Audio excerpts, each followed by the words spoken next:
अब हम लोग देखेंगे सेमीकंडक्टर में शुद्ध या नेज, अंग्रेजी में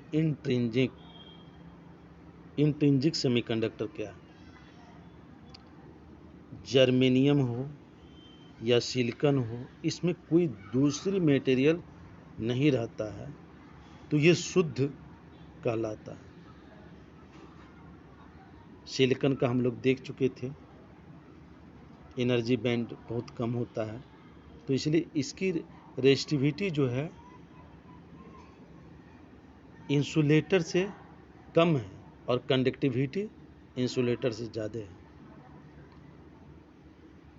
अब देखेंगे एक्सट्रिंजिक सेमीकंडक्टर या इम्प्योर सेमीकंडक्टर या अशुद्ध अर्धचालक, है ना।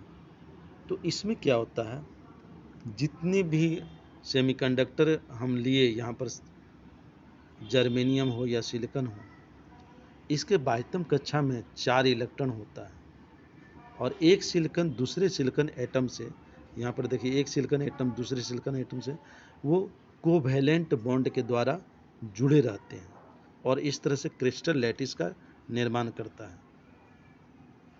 ठीक है, तो ये आपस में इस तरह से जुड़े रहते हैं। अब इसमें हम कुछ अशुद्धि मिला दें, तो इसमें मुख्यतः 2 प्रकार के अशुद्धियों को मिलाते हैं। एक ट्राइवेलेंट कंपाउंड जैसे बोरोन है, इसके बाह्यतम कक्षा में 3 इलेक्ट्रॉन है, और दूसरा जो है फास्फोरस है, इसके बाह्यतम कक्षा में 5 इलेक्ट्रॉन है।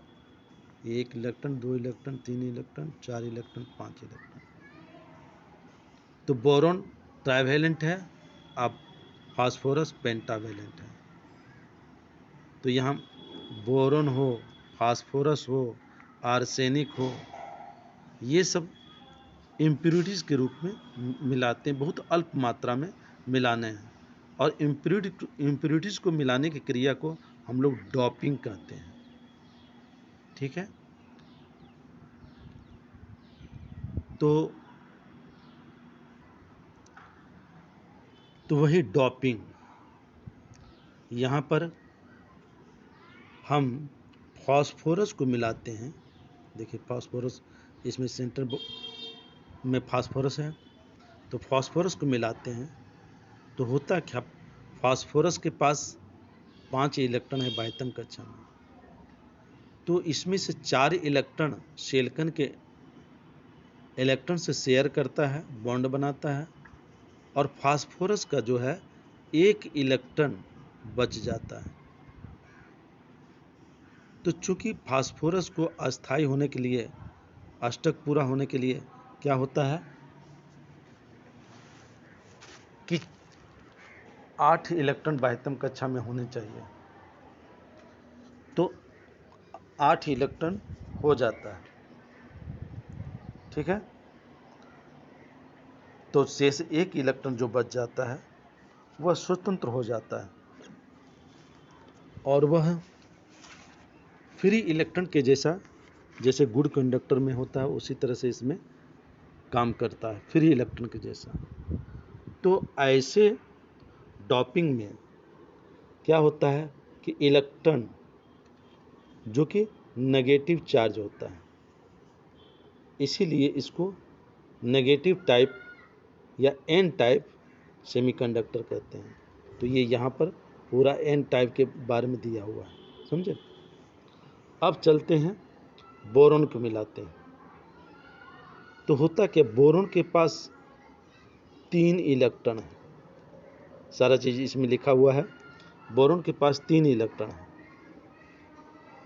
और वह सिलिकॉन के इलेक्ट्रॉन से शेयर करता है। तो सिलिकॉन के बाह्यतम कक्षा में 4 इलेक्ट्रॉन होता है, तो ये शेयर कर लिया, ये शेयर कर लिया, ये शेयर कर लिया। अब ये सिलिकॉन कहता है कि हमको भी इलेक्ट्रॉन दो, तो इसके पास तो 3 ही इलेक्ट्रॉन था।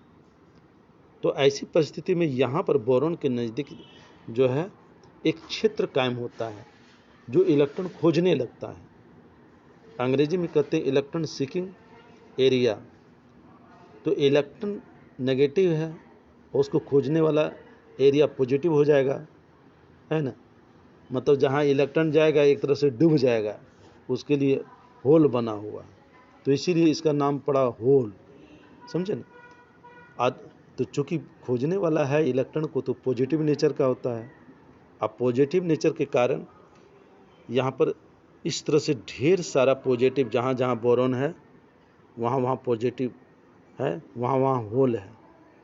तो इसमें चार्ज कैरियर के रूप में होल चला आता है, समझे ना, जो पॉजिटिव नेचर का।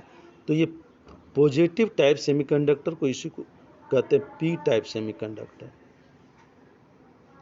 तो अब सेमीकंडक्टर भी जान गए।